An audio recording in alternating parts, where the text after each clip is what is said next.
Go. This is Live from the Table, the official podcast of New York's world-famous Comedy Cellar, coming at you on Sirius Raw Dog XM 99 and on the Riotcast Podcast Network. Dan Naturman here, coming to you from my quarantine location on the Upper East Side with Noam Dworman, owner of the Comedy Cellar, the once and future greatest comedy club in America, along with Periel Aschenbrand, the producer, and our guest today, Bernie Fabricant, not only an old friend of Noam's, a friend of Noam's going back to the 80s, I think. He's a administrative law judge in Massachusetts or something like that. That's correct. And he is one of the readers, I don't know how many there were, but of Periel's book, her memoir, On My Knees, A Young Girl's Sexual Awakening. That subtitle is mine. It's not what it is about. Well, it's called On My Knees, and so I just assumed. It's worth noting that, I mean, you're just making that up, though. Yes, but I assume that it's about there's sexuality involved. But we're going to discuss the book with Bernie because he actually read the book. First of all, Bernie, you're just to introduce you a little more fully. You're one of our super fans here at Live from the Table. That's correct. I've been on board since day one. As a matter of fact, I was going through my computer the other day, and I found, I think, the first episode that had David Tell as a guest from 2014, I want to say. Those were in the dark ages before Periel. That's right. That doesn't even count. I've been through all the iterations. I haven't missed one yet. As a matter of fact, when Noam, I was honored by this, when Noam first signed on with Sirius Radio, he asked me for an overview of all the shows thus far to pick out the best ones so he could put together his pitch for them as far as how he would approach the show on the radio. Really interesting. By the way, before we get more into Periel's book, I do want to address what happened on the last episode that I did with Noam. I abandoned the show about, I think it was almost done anyway, but I apologize. It was almost done, but then we decided to talk about you for another 20 minutes. Well, at least I gave you something to talk about that I think was a little bit interesting. It just all hit me at once. The show was going on too long. I felt that every topic was unrelated to the previous topic. I thought that also I wasn't getting my thoughts in, and there is no God. So all that hit me at one time. And but I apologize. That was not appropriate behavior. So I can't say it won't happen again because you know me. Every now and again, things happen. But we'll try to avoid future tantrums of the sort.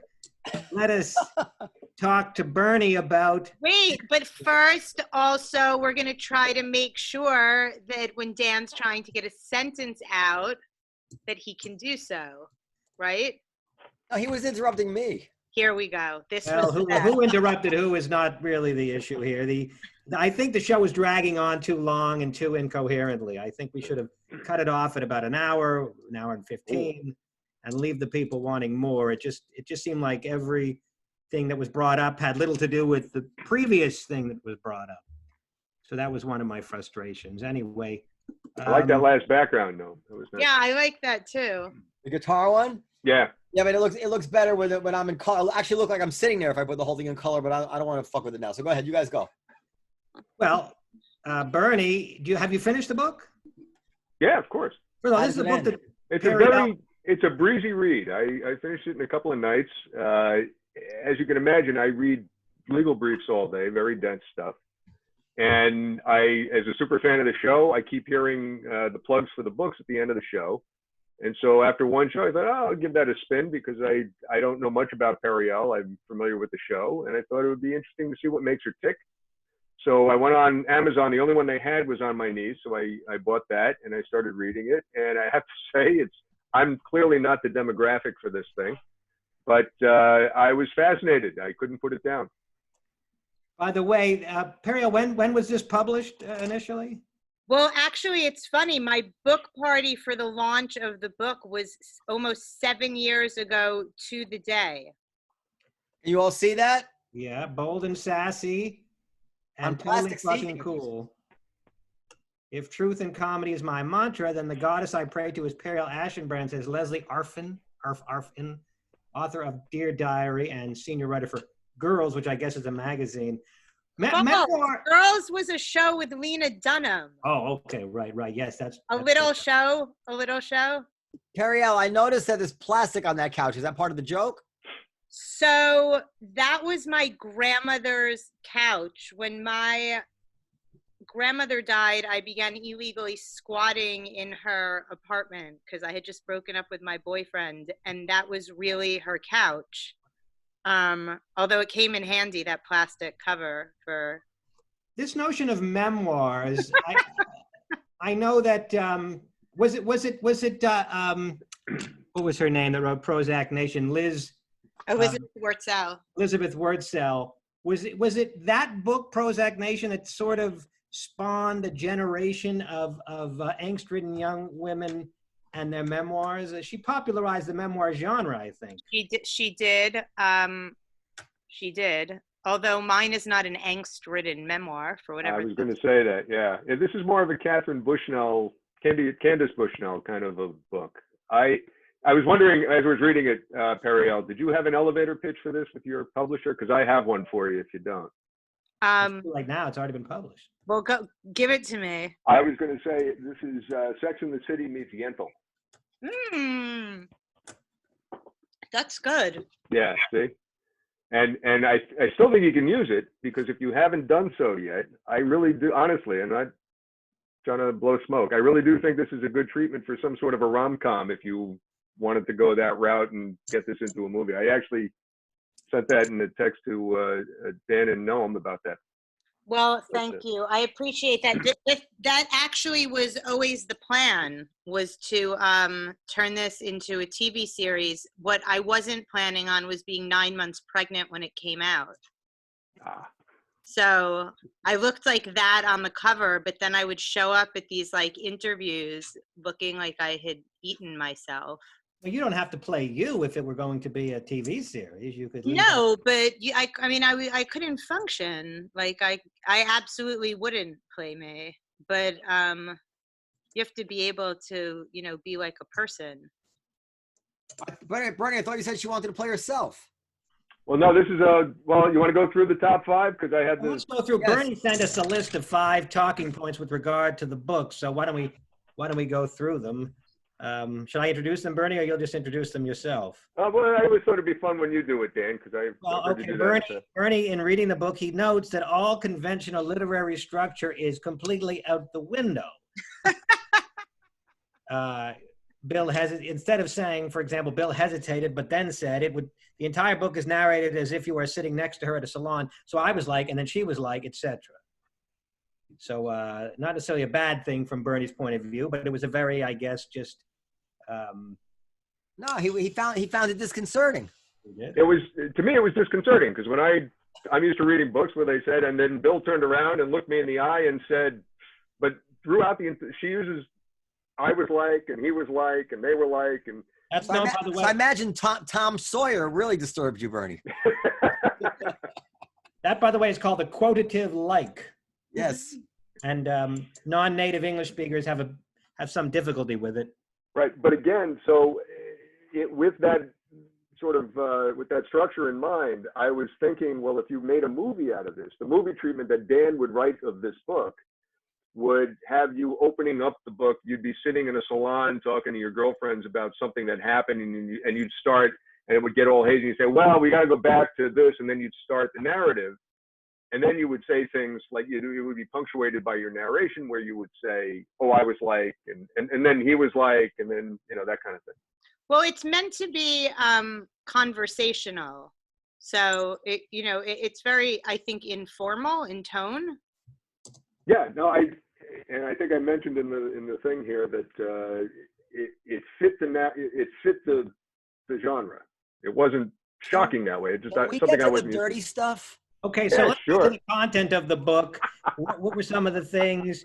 First of all, you say Periel, in reading the book, is convinced that everyone wants to hook up with her, according to Steve's interpretation of the book. Every minute of the day. Everyone she meets, everyone wants to hook up with you. Is that true, Periel? Who's Steve? No, you meant Bernie. You meant Bernie, I'm sorry. Oh my God, that's funny. Right. Bernie's a bit older. I don't I Be think honest. I'm trying to think because I haven't read it. I don't know. I think it's more, I mean, maybe that's a little bit of a literal read. I think that there is something, I mean, I'm 44 now and the book came out 7 years ago. And so when I was writing it, you know, I was in my early 30s.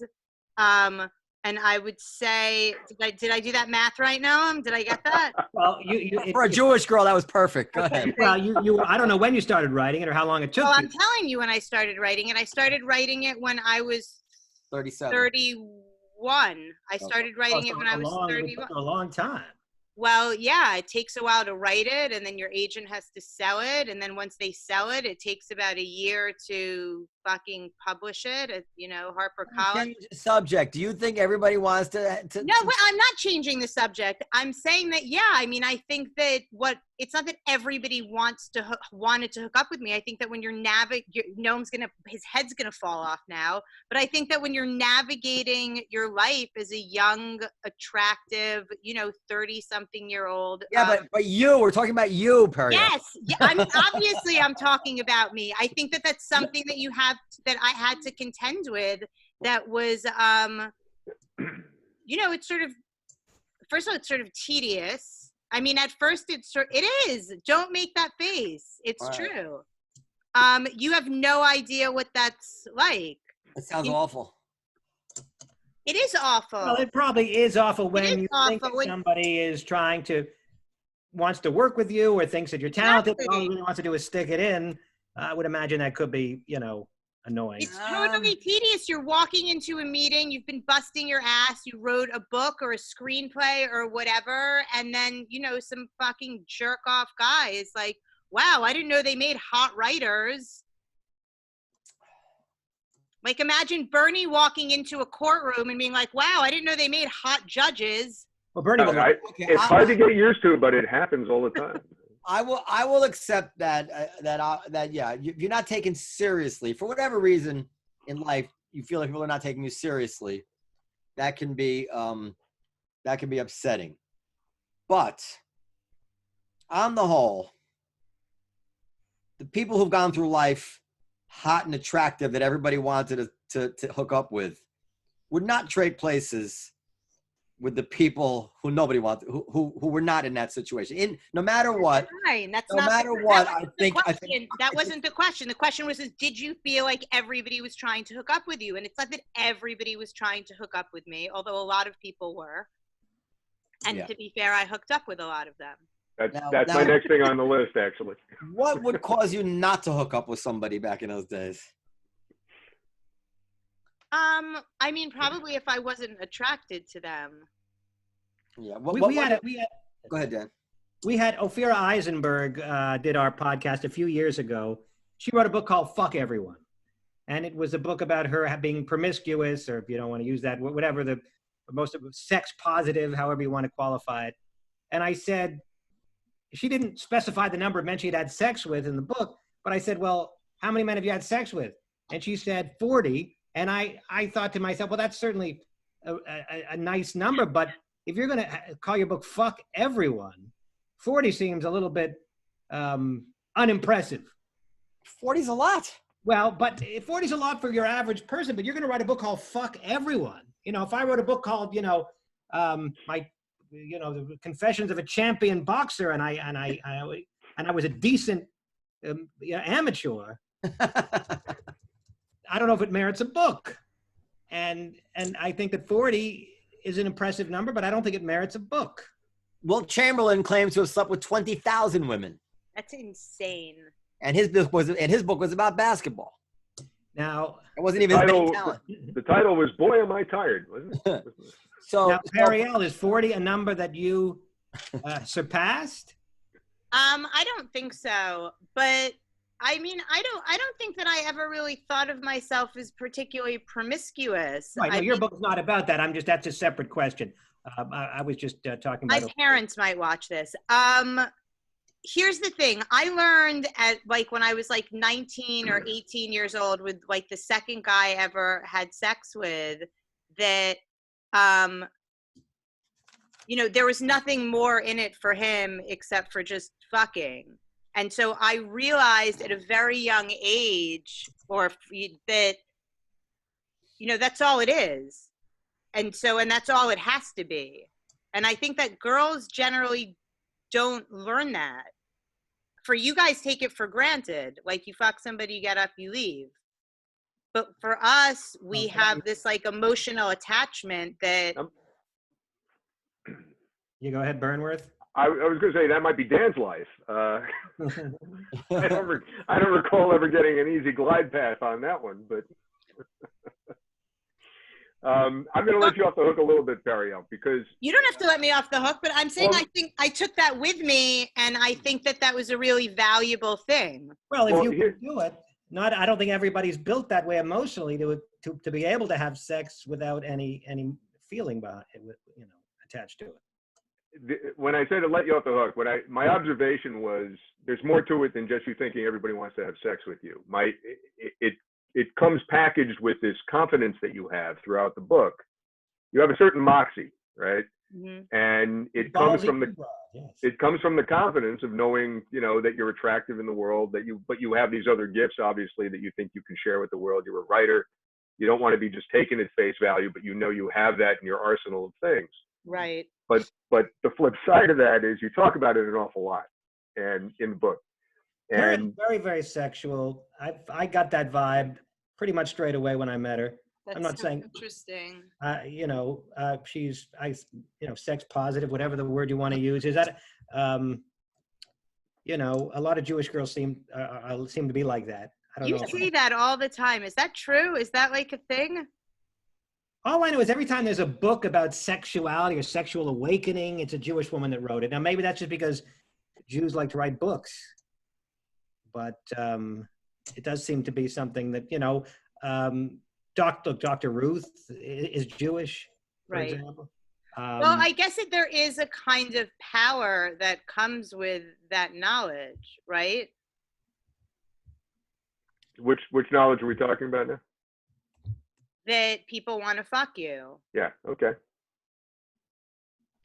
Although I will say, and I have like a joke about this, that I do, you know, usually pretty early on in the beginning of when I'm performing, is that, you know, I never took advantage of that. I never had sex with Maybe somebody. You should have called your book "With Great Power Comes Great Responsibility."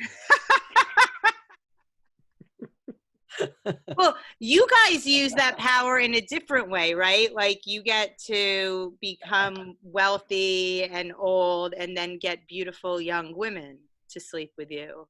No, we're all married.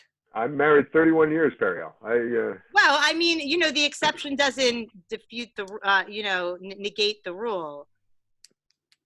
No, it's but true. Anyway, I said I never had sex with our second wives by now. First of all, Juanita is much younger than you and gorgeous, and she always was younger than you and gorgeous, right? No, she wasn't always younger than me, but she was always gorgeous. Certainly always more gorgeous than him. Juanita's 10 years younger than me, so is that much younger than me? I don't know. 11 years. 11 I mean, it's not nothing. Not nothing, no. According to a Jewish girl's math. But what I was going to say is I never had sex with anyone who could have advanced my career. I never took advantage of that, and I had a lot of opportunities to. And I always say, and you know, when I look at my life now, I can't tell you how much I regret that. Absolutely. Okay, so that characteristic brings us to the Philip Roth story, which Noam brought up on a prior show, and you didn't want to elaborate on. Right. But it's funny. It's funny to walk through that with the understanding that you thought you could, pretty much anybody was attainable to you. Right. So you want to tell what happens? No, go ahead. Read an excerpt. So I don't have an excerpt queued up. This time Philip Roth was an older guy. I mean, you know. Oh, clearly. Well, he died a couple of years later, right? So it wasn't, you know, I mean, he wasn't around for very much longer. But anyway, Periel went to a publisher's party with her then boyfriend, who was a big muckety-muck in the publishing world. And Philip Roth was one of the guests there.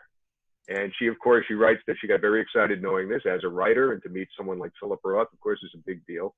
And she sort of has this, I don't know if you remember the movie Tom Jones, but she sort of has this Tom Jones moment with him at the table where he sits down and he meets her, and he apparently is very taken with her looks and engages her in conversation.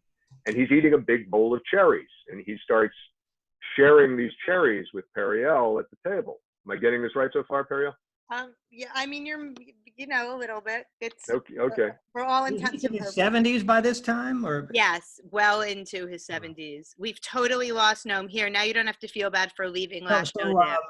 No, go ahead. Philip Roth, 70s. So while this is going on, Periel is telling the reader she's having this thought that I could absolutely sleep with this guy anytime I want. I can make this happen.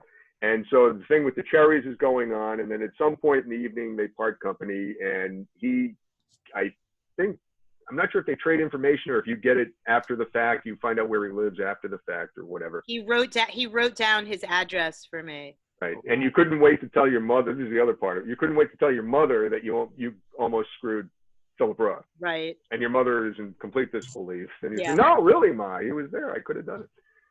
So then what you do is you went out and you researched where the best cherries in the country are. And you put in an order, I can't remember, it was like Iowa or something, and you sent him a basket full of cherries from this revered cherry place. Yeah. Thinking all the while that he will see this grand gesture and he will make haste to get in touch with you. Right. And then it's all hearts and flowers from then on. Right. And then he's going to write the intro to my next book. That was the plan. Is that what you were after here? You were after a conquest, or you were after a connection in the publishing world? I mean, I think I was after a conquest, but it wasn't lost on me that having, endorsement by, arguably one of the most important writers, American writers of, the 20th century wouldn't hurt my career as an author. Do you think that that's a fair characterization of his status? I mean, it's not my characterization of his status. No, yeah. Philip Roth, he's an American treasure, or was an American treasure. I mean, Yeah, for sure. okay. Absolutely. I'm not sure I'm understanding this book. The book is called On My Knees, and it's got a picture of Periel Lingerie. in lingerie on the cover. And I'm hearing a bunch of near misses. Well, I mean, come on. What? I want to hear what happens in this book. Well, so You know what would be super helpful, Noam? And then I could have banged Philip Roth, but I didn't. Oh, that's a page turner. So you never hooked up with Philip Roth. I want to hear who she hooked up with, what it was like, what she was thinking, what with the whole thing. I want to hear what's in this book. Well, He has three- you know, what would be really, you know how you could really remedy that? No, we're doing a You show could here. It's fucking On My read Knees. it. I mean, you On could My just Knees. fucking read it on the toilet. Right now, On right. My Knees is an unmistakable blowjob reference. Let's get to it. Either that, or it's about protesting the Star The Spangled American Banner. national anthem. It's a double entendre. First of all, it's not just a blowjob reference. But anyway, Okay, so let's just take the first part of that double entendre.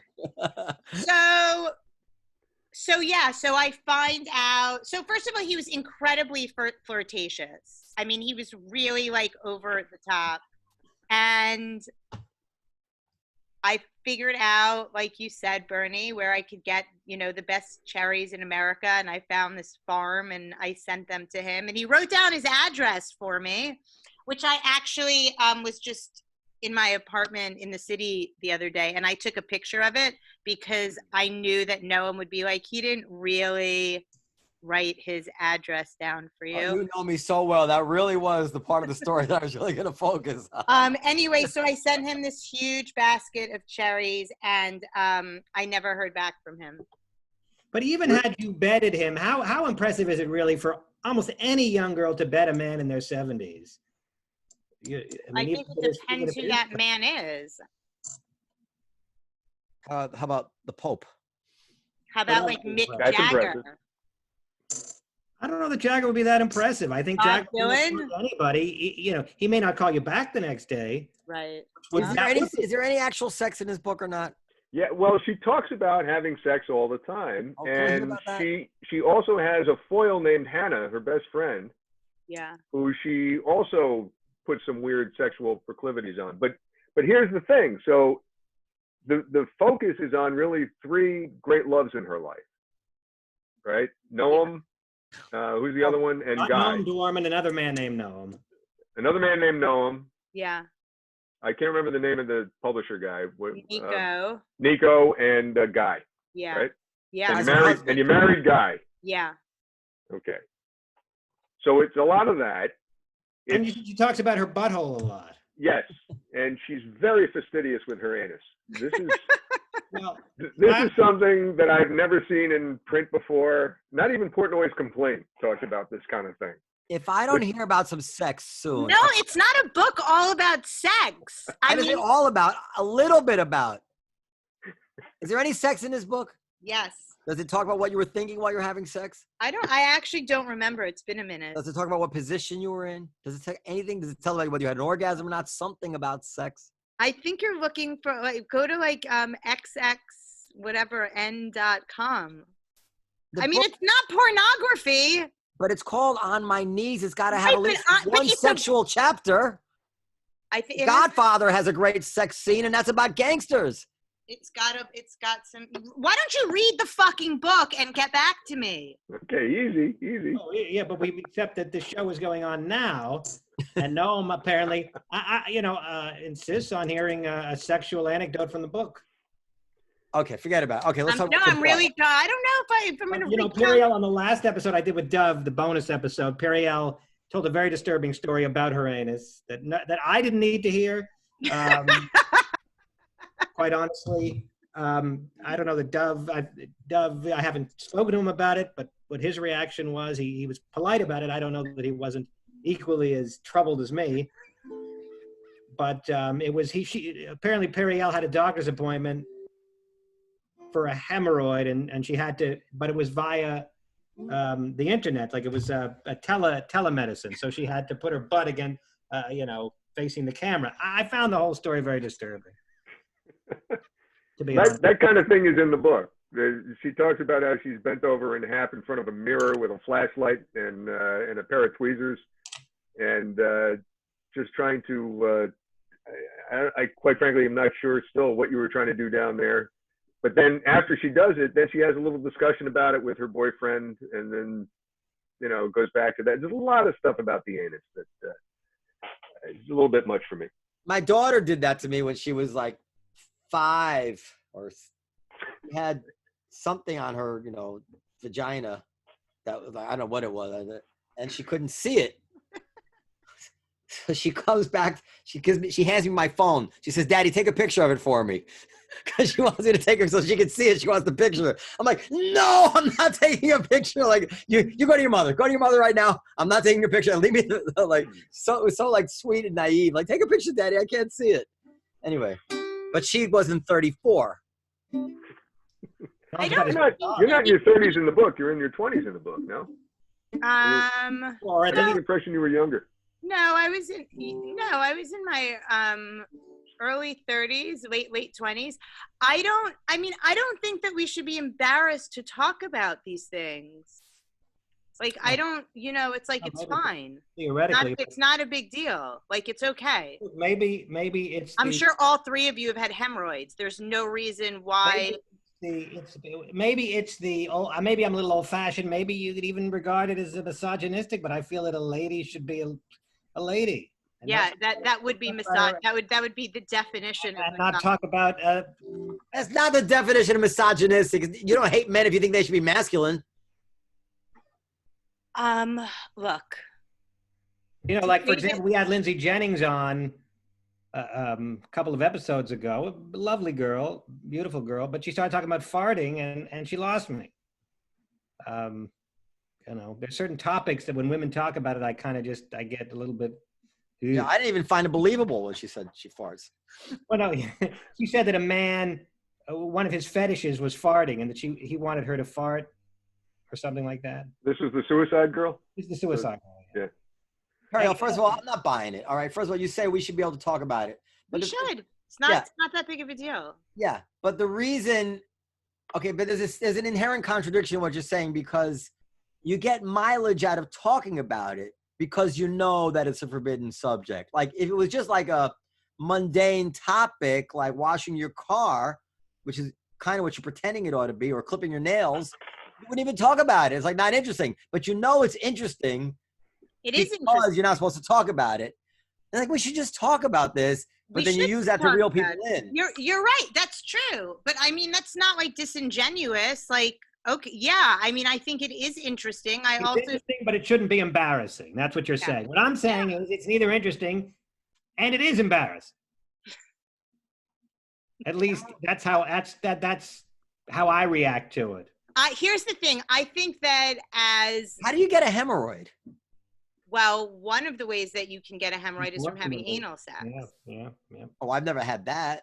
I mean, not a well, way that Periel perhaps has. Pregnancy is another one. A lot of pregnant women get hemorrhoids. From being pregnant. Why would you think we had hemorrhoids? You think this book took place before your pregnancy, so if we're going to do process of elimination. Is there any anal sex in the book, Bernie? There's a lot of discussion about it, yes. She doesn't describe it blow by blow, but, you know, it's implied. Look, Noam's so disappointed. And you can just get it from going to the bathroom. Straining, I believe, is what the proctologist will tell you. Here's the thing. There are certain things, I mean, what Dan's saying is very true, and maybe it goes back to what Bernie's original point was, is like, there are certain ways that you are expected to behave when you look like I did when I was, in my 20s and 30s. And I never subscribed to any of those things. And I don't like that. And I felt like really, it's really offensive to be expected to be a certain way and act a certain way. And you're not supposed to say certain things and you're not supposed to act a certain way. And it's all manufactured and it's all bullshit. And so, Noam, you're right. I mean, I am interested in those things, but not gratuitously. I mean, not just for shock value, but because I genuinely think that it's bullshit. Isn't there something inherent in humans which finds these certain things kind of embarrassing? It doesn't every culture in some way de-emphasize these things? Every culture has probably, modesty. But I think what Periel's getting at is the difference between how we perceive when men talk about, like if David Tell talked about it, it'd be a lot. We'd find it a lot less disagreeable, I think. For sure. At least I would. But, that is, we expect women to not to talk about these things. And so, you're supposed to be like prim and proper and look hot and like be sexy and like all that stuff is fucking bullshit. Well, you still want to be sexy. Have you seen the cover of your book? I think you can be sexy if you want to be sexy, but that doesn't mean that you can't be those other things also. All right. You can be sexy and have hemorrhoids. I agree with you, actually. Maybe not at the same time. Well, you can, but just keep it on the DL. But why? Or don't keep it on the DL. But, people like me, backwards thinking perhaps, people like me will have a visceral reaction that is, But not if David Tell said it. Yeah, if David Tell said it'd be funnier. Yeah, it'd be funny. Okay, so Periel has a very high review rating on Amazon here. Look at how surprised he is. But I have these filtered 1 star only. So let's read the 1-star reviews. Okay, it says. That was fun. Says sampling. A verified purchaser. Oh, where do I begin? Nothing feels authentic. Somehow it reads like amateur fiction, and I think the reason is that it lacks depth. None of the characters really come to life. I could also have done without the imagery of her anal region and other descriptions that read. Oh, actually, I wrote that. To shock people. Her first book is quite a disappointment. There's only 3 1-stars. Was that a man or a woman writing that? No. Mom too. I don't know. That's a good question. Probably a woman. This seems like a book that pretty much women bought. My guess. That's actually not true. Okay, I'm wrong. Not if you judge a book by its cover. Men bought that. Elisa wrote, "Gross. This girl does not. I couldn't get through this book because the writer thinks so highly of herself and is such a disgusting bitch. Save your money and read How to Murder Your Life by Kat Marnell." Okay. And finally. Oh my God, that's amazing. It was Kat Marnell that wrote that review. Okay. And the last book is Time Wasted by Amazon customer. Probably one of the most ridiculous books I've ever slogged through. Amazon should pay me. Okay, so having said that, I should probably read the 5-star reviews because there's way. How many reviews are there for this book? 40-something reviews. Okay, so here's the thing. That's not a. There are like reviews by like actual people who are do that for a living that I take a little bit more seriously than every book has bad reviews. I mean, even I would not be doing my job properly if I wasn't getting bad reviews. That second one that you read is amazing. I wish I'd known that because I would have put it on my press kit. So, okay, hilarious and unapologetic. Periel's self-analysis is scrupulous and bluntly honest. It is a delight to hear the grim reality of one's life be told in such a loud and eloquent voice. The author's sharp tongue annihilates all taboos with disarming truthlessness. She's so fucking refreshing, really. Rarely do you see such self-awareness be put to so much good use in one's life. Periel rises from the dead back to her fearless self as she sheds many layers of trauma. Okay, make a note, trauma. And ultimately lets go of the sofa's plastic cover. Periel's wit and charm brilliantly withstand much floundering. Her character is loving and full of positive energy. Eventually, love has the best of her because she is worthy of it. Well, I'll tell you, whoever wrote that review is a pretty good writer. Bernie Fabricant. Bernie Fabricant. That's amazing. I've never read any of these. That is so nice. But, this is a nice one. Periel Aschenbrand makes me feel a little less pathetic, and I love her for that. Oh, that's really nice. Yeah. How many copies did you sell, Periel? Do you know? I don't know. They don't tell you how many. I mean, actually, they do tell you. I don't know. I think they printed like 40,000 copies, if I'm not mistaken. Well, maybe 30,000 copies, which is, respectable for some girl who grew up in Queens. But, it's not Stephen King. Grows up and saves herself and still gets the prince. Periel is a very good and funny raconteur. What does raconteur mean? Storyteller? Storyteller, yeah. Well, just here's some people that grew up in Queens. Paul Simon, 50 Cent, Andy Warhol, Cyndi Lauper, Madonna, Kobe Bryant. I don't know that the fact that you're from Queens is any more impressive. Queens is a pretty... I just meant I wasn't like, groomed. I wasn't a celebrity who had some huge platform is all I'm saying. Madonna's from Queens. Madonna's from Detroit. Well, that's what I said here on Wikipedia, people from Queens, but I guess that could be wrong. But rest assured, I'm sure a lot of people from Queens have done really well. Isn't Donald Trump from Queens? Yes, he went to my high school. Wow. It's not true. It's not just for women. I actually love it when esteemed gentlemen like Mr. His Honor Fabricant enjoy the book because but nonetheless, I think mostly, I would imagine the audience is mostly women. I don't think so. It's not chick lit. I got the impression when I was reading it that it was kind of a part of a chick lit thing.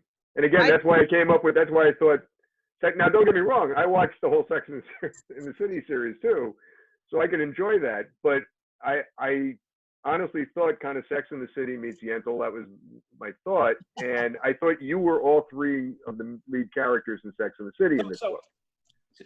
Bernie, do you have a particular anecdote from the book that you enjoyed the most, the story that you want to talk about? To be quite honest, after I finished it, I liked the whole arc. And again, reflecting on it, I thought that I would like to see this as a rom-com film. Well, is there like at the end, does Periel grow? Does she realize something about herself? Yeah, she does. She rides off into the sunset with her current husband. Does she realize you're still married, right? Current. I don't know. After this quarantine, I'll get back to you. Has he read it? My husband? No. She goes through a series of these guys who were sort of, her first two major loves are seriously flawed in some way. And she makes the point that she loves them, but there are things about them that are irredeemable. Is there a scene at the end where like she's at the airport and Philip Roth is running through that would make a good ending. And says, I have to get, and the plane pulls away from the jetway, but Philip Roth says, I'm in love with the girl on the plane. And the gate agent says, you're in love? Hold on a second. And calls the pilot and he comes back. Go ahead. I was going to say the denouement of the book is where she finally meets Guy, who she describes as this really tall, dark, handsome, Sabra, strong, silent type, you know, that kind of thing. He's not I'm tall. sorry? Is he? He's like That's how he's 5'11". described, is this very confident guy. He walks into a room, all the heads turn, you know, that kind of thing. He's pretty good looking. I will give him that. I only met him once. I don't remember him being tall. Is he tall? He's like 5'11". He's not No. super tall. Not super tall. I will say this. I was shocked that Philip Roth blew me off. If I'm being really honest with you guys, I was really shocked. There's an old episode of The Tonight Show where this hot young actress talks about like wanting to hook up with Philip Roth. What the hell was her name? Was it Adrienne Barbeau? Maybe I think it was Adrienne Barbeau. It was. Yeah, I'm pretty sure it was Adrienne Barbeau, and she was talking to Johnny Carson about Philip Roth. He had a nice rack. Hold on. Go ahead. Yeah. It was it was, and there were like several. She said she dated a man that claimed to be Philip Roth. That's funny. Although I don't know if she ever verified. In those days, you couldn't just go online. It wasn't so you could pretend to be somebody in those days. But Adrienne Barbeau was hot, so you know Philip Roth, I guess. I can't remember who I told it to, but I told that Philip Roth story to somebody, and the guy I told said something to the effect of, "Well, now she was acting like a guy." Yeah. Like, because guys do that. Yeah. Right? They'll do this thing and they expect, and the woman just will blow them off, and they'll be completely gobsmacked by it, right? Yeah. Just to clarify, Adrienne Barbeau said she dated a man that claimed to be Philip Roth, but then she saw a picture of Roth on a book jacket and realized she was not dating Philip Roth. That's funny. That's something that could only happen in the pre-internet era, that you could actually get away with that for any length of time. That's incredible. You could actually lie to people in those days.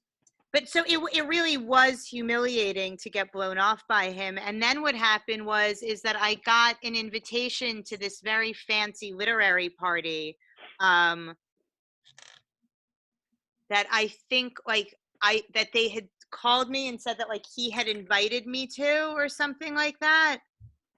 That's Adrienne Barbeau back in her That's when she was Adrienne Barbeau, and then this is her now.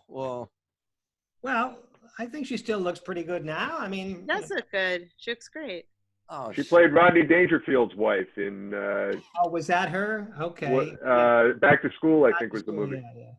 All right, now that's coming back to me. No, Right? don't make that snide remark. This is a woman in her mid-70s. Like, what do you think she's gonna look like? She looks great. Does she look great? Okay, maybe you're right. I've seen women in there like Sophia Loren. I mean, there's women in their 70s who she has that. This is the thing. She doesn't look great to me because she has that typical look of a woman who couldn't bear to let herself quite grow old naturally, so she has work done. Does she have work done? Looks to me, and they add, you know, like a little bit at a time. They add work done, and at some point, imperceptibly, it crosses some kind of threshold where it just looks kind of like a Madame Tussauds wax museum version of themselves, you know. Like, you've ever seen Jackie Mason today? Like, nobody really looks like that. And pull up Jackie Mason. Jackie, I don't know the Jackies. What does Jackie Mason have work done to look like? Yeah, I don't know that he's had work done. He wasn't preserving. Hold on, I'll show you. But Adrienne Barbeau, I mean, she's an actress. She's got to keep up. I mean, there are things you got to do, right? I mean, with this kind of scrutiny, look at the scrutiny. Well, unfortunately, look, there are, you ever read like Star Magazine or some of these magazines that will have a whole section called Stars Without Makeup? Yeah. And the whole point is to try to catch attractive women. Well, he's 89 or 90 years old. You know. Is that Ruth Bader Ginsburg? Okay, but here's a perfect example. So to Dan, we talk every day with Bernie's dad, right? Yes. Bernie's dad is 86. Oh yeah, that's true. He looks great. Right? Pull up a picture of Bernie's dad. I don't have one, unfortunately. Not ready. He looks like a good looking 86. He doesn't look anything weird like that. That's all I'm saying. His dad looks great. But to Periel's point is, like, you know, the pressure on stars to stay good looking when you have Star Magazine or people or whoever saying, here's a, pictures of stars without makeup, trying to embarrass attractive women that have aged.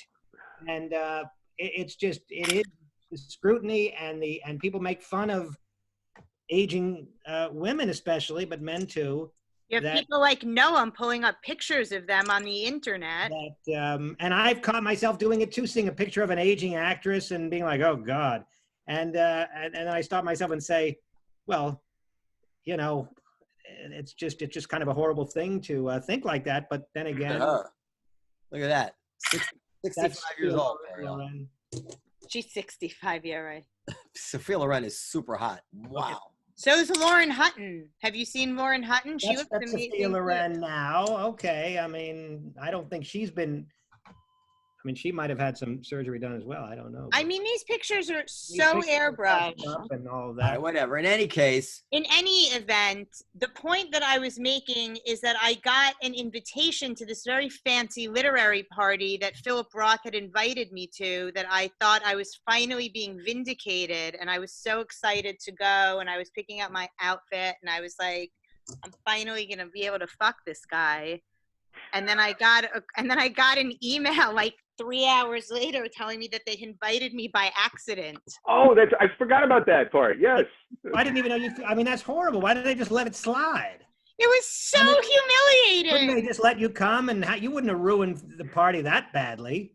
Yeah, but it was like one of the, okay, but pull up a picture of him when he was like in his, yes, that's what he looked like when I was. And you'd have gone through with it nonetheless. I mean, I don't know. It's easy to say what you would have, or that's what he looked like. That's right. He looks all right. Okay, this is the unpleasant truth, is that the things that traditionally make a woman attractive don't last as well as the things that make a man attractive. So unfortunately, men in their 70s have a higher average retention of their looks than women do. There's exceptions all around, but the things that make it a feminine beauty, whatever that is, they wilt earlier than, man can be rustic and, Yeah. Like, look at Clint Eastwood. He's like 90. He's still, women still want to bang him. But this is the patriarchy that I try to explain. Well, I don't think it's the patriarchy. I think it's just how we are geared, how we are. First of all, if you look at evolution, what does a man want? A man wants a woman that's fertile, myrtle. And a man can blow a load up into his 70s. Okay, we have a judge here. Maybe we shouldn't talk about this stuff. I know. He's gonna get fired. Do you wear clothes under that robe? I don't believe that feminine beauty has much to do with patriarchy or society. I think a lot of it's ingrained. They've done studies at certain facial proportions. Considered universally pleasing. Certain body, hip to waist ratio are considered universal. They're all cultural. These are all created. But why do you think culture developed? Well, I recall reading and learning that women's makeup was to emulate secondary sexual characteristics. That's correct. And which would mean that's more of a biological response rather than a cultural response. Right? Yeah. Periel. Well, one thing is for sure, Dan hit it, that if you believe in evolution, which I presume you do, and you understand the whole basis of evolution is passing on your genes, right? Like that people even say that we are the genes' way of continuing themselves. We are actually what's being used. And obviously, there's no reason to be attracted to a woman past her fertility age. Evolutionarily, if a man were to have no preference between having sex with the girl who was fertile and the sex with the girl who wasn't fertile, if he found them equally attractive, he would have a much less chance of passing on his genes. Right. So makes perfect sense that a woman would no longer be attractive around the age of menopause, as opposed to a man, since men can have sex, men can impregnate a woman basically till they die. Yeah. There's really no reason, or not much reason that a woman wouldn't continually be attracted to a man. So that's just, I'm not saying that's true, but it's certainly plausible theory. Well, Sure. I think it is true. I think it's unfortunate. I think it's, look, I didn't make the rules. If I created this universe, it would be a lot more equity. Everybody would get laid. Everybody would look good.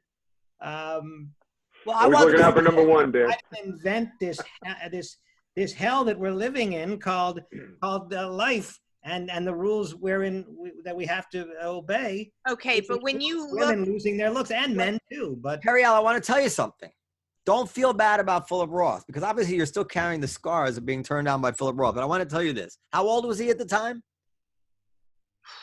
he was in I the don't know. 70s. I was probably 30. No, how old was he? How old was he? I know. I'm thinking. I mean, Oh. he was well into his late 70s, I would Okay. guess. Mid So this is the thing. Late 70s. You were too hot. A man at that age cannot count on sexually performing.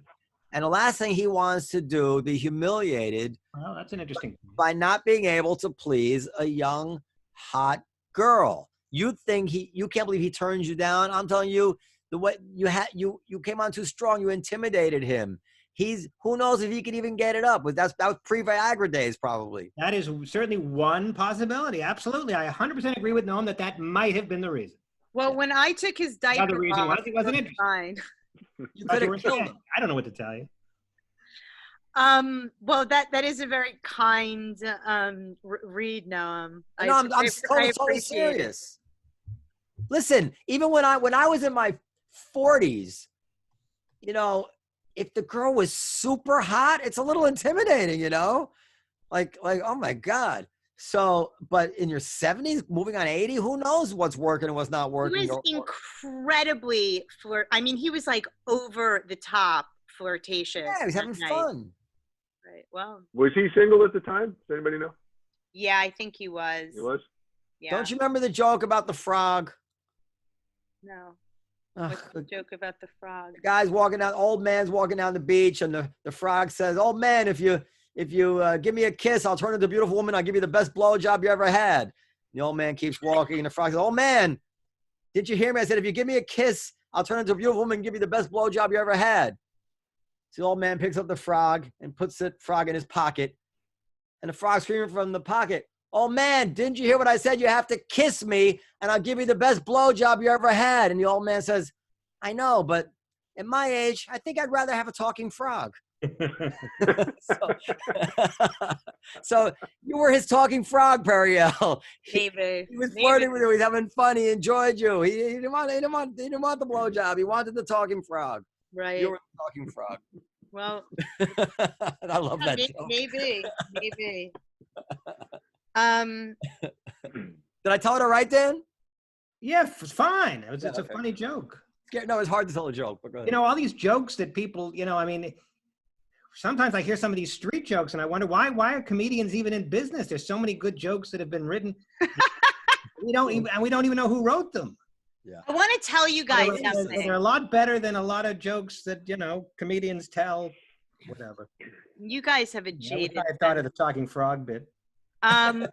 I want to tell you guys something, and this is really true. I was a real tomboy growing up, and I was never even aware of if I was cute or not.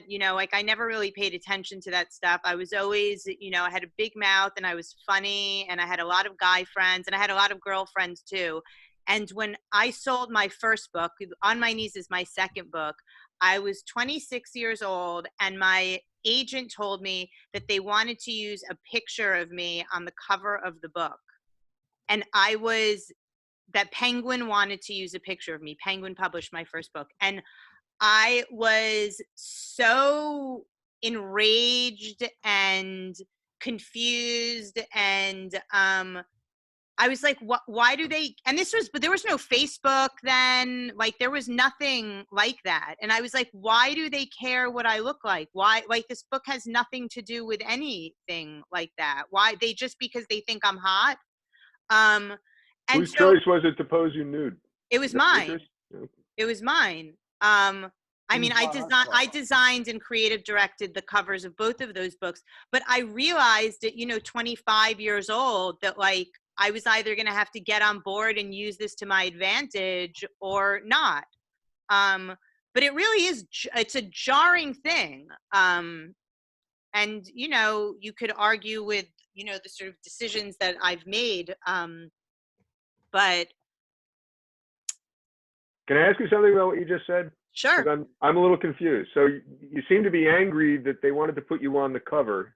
Mhm. Obviously, you thought to exploit your looks, right? Yeah. But it was your choice to pose in the nude.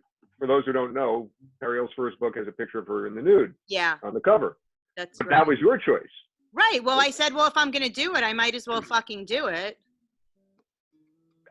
Did anybody? But nobody asked you. That's my point. Is that nobody asked you to do it, and that's certainly more salacious than. But the than name of the book is The Only Bush I Trust Is My Own. Well, that's So it's kind of, you know, it's got it could it have been completely makes sense. could have put an Abraham theme to him talking to burning bush, which actually would have been more interesting about not trusting God, not trusting the bush.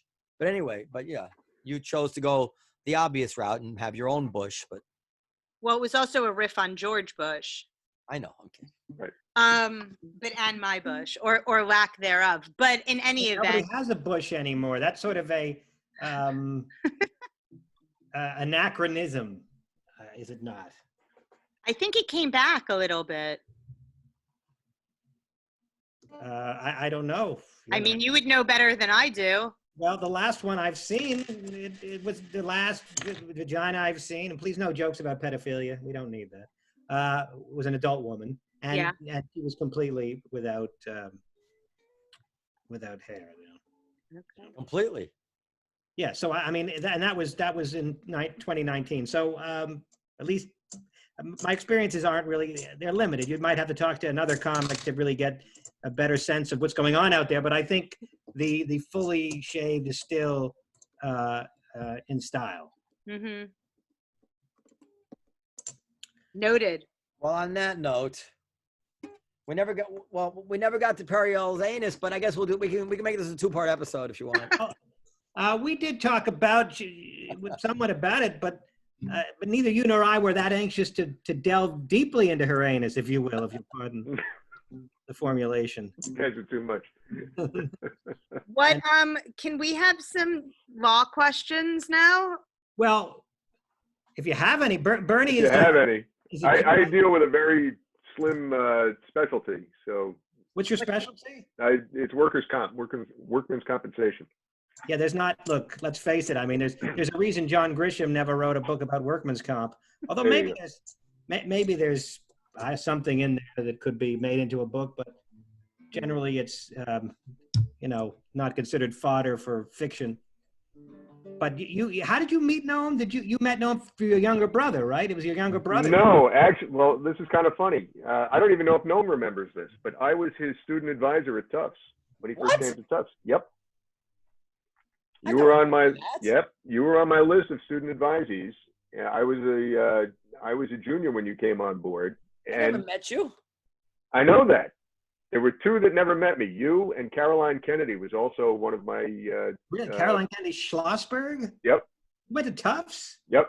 I would think that somebody with that family name would have gone to Harvard or something. And not that Tufts is a bad school, but no. When you go to a school like Tufts and you have that name, you're a shitty student. This is what I told you about Chris Cuomo going to Fordham Law School. Fordham Law School is a perfectly good law school, but if you're Chris Cuomo and you're going to Fordham Law School, that's Caroline Kennedy Schlossberg, or I guess at the time she was not a Schlossberg. No, she was Caroline Kennedy. And what was funny about that, of course, I didn't know who Noam was. I saw Noam Dworman from New York, and I just assumed I kind of knew, there were a dime a dozen of that. But then Caroline Kennedy's name was on the list as well. And I told my grandmother, who was over the moon. She retold that I was Caroline Kennedy's advisor, like to everybody that would listen.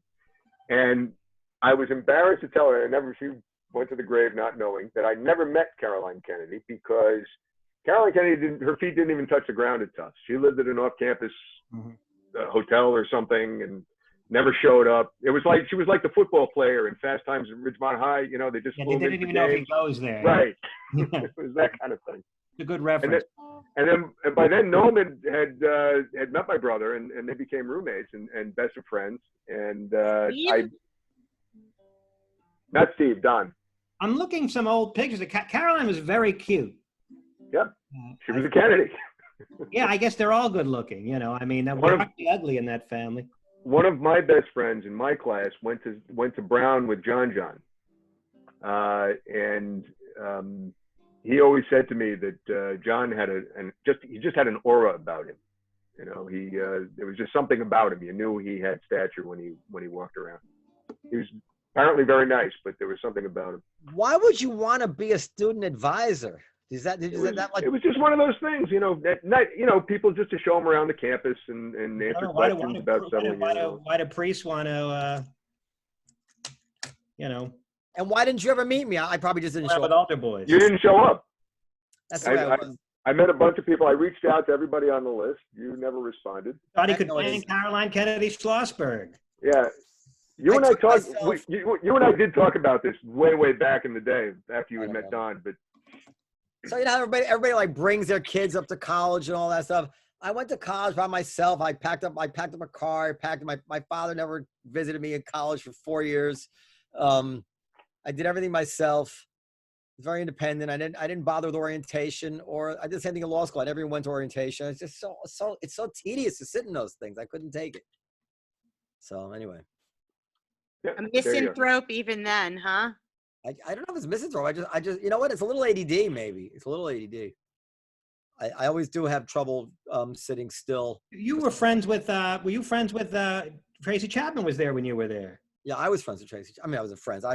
They knew Tracy Chapman. We used to jam, Tracy. Anyway, you can get Tracy on Periel. Can you, or at least ask? Noam, can I have Tracy Chapman's email address? I haven't spoken to her since we left Tufts. And I'm not even sure she'd remember me. There's a good chance she wouldn't remember me. But you're so unforgettable. Well, then she'd remember me.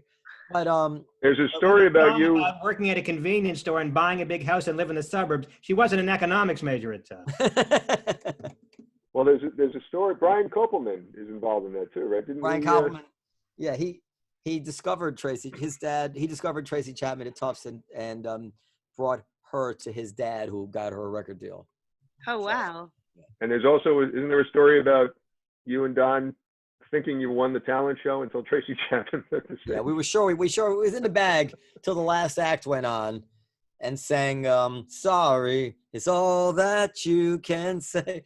And like, we just saw the gold, the gold medal cup just evaporating as Tracy Chapman was just unbelievable. I mean, she was unbelievable. She was exactly the way she was 4 years later when she became a world star. She was completely developed. She had all those songs already written at Tufts. All those songs on that first album were basically all written. We'd heard them all already, most of them.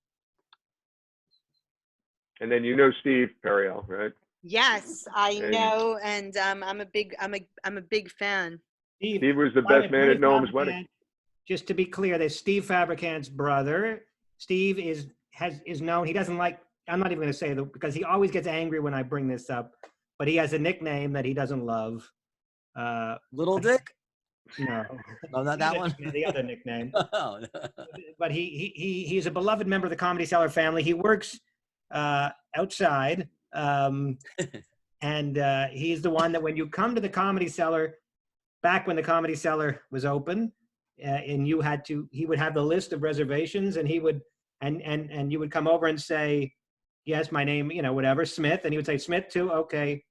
And he would not look at you. He would smoke a cigarette, and he wouldn't even look at the customers. He gave you the Steve Rubell treatment. If you remember Steve Rubell from Studio 54. From Studio 54, sure. Contempt for the audience, and that was part of his charm. Contempt for the customers, I should say. Well, Steve is the tallest and the best looking of the Fabricant brothers. He is, as Dan always likes to say, ageless. Forever right? young, forever young. Yeah. Periel, you've seen the picture of young Steve, right? Mm-mm. No, go ahead, Periel. I mean, go ahead, Bernie. I'll bring it up when you're talking. And everybody loves him. Everybody loves him and adores him. He's got millions of friends all over the place. Yeah, but in terms of his earning power, he is not the star of the family in that regard. Well, I don't want to talk about earning power. There's more to life. This is okay. Young Steve. You got clearance for that piece of tape? Look at that 80s mullet he's got. That's not Steve. That's Steve? That's Steve. Yeah. Where? Oh my God, that's insane. That is That's Don's wedding. 1988, I'm guessing. No, later. Yeah. 90s. It's 90s. Don's wedding, in the 90s. He was married in the 80s. He was married in 88. Oh, in the 80s. Oh, no. I was married maybe 89. Yeah, maybe 89. I was married in 89. He was married in 88. 88. Okay, you would know. You're He right. looks like a real 80s, like, the asshole in every 80s movie. Looks like Tom Cruise and Dennis Quaid had a baby. Really? No, he was always the well-liked guy. I mean, anybody would do anything for him, and he would do anything for anybody. Aw. For the love of God, Noam. He's still a beloved member of the Comedy Cellar family. I'm quite fond of him. These are the Fabricant brothers when they played hockey. All right, we got to go. Okay. Thanks for having me on, Periel. It was very nice to meet you. Bernie, it was so nice to meet you. I just want to tell you guys that this was really nice, and especially with you guys and with the Cellar, and really the 7-year anniversary of the book. So thank you for Happy having anniversary. me. Thank Go you. buy On My Knees. Wherever fine books are sold. Where the books are sold, except for the table in front of the Village Underground where that guy sells books. Looking forward to the sequel, Periel. Thank you. Okay. I appreciate it. Podcast The sequel will be all my aching back. Podcast at comedycellar.com for comments, suggestions, and well wishes. And we'll see you next time, everybody. Stay safe.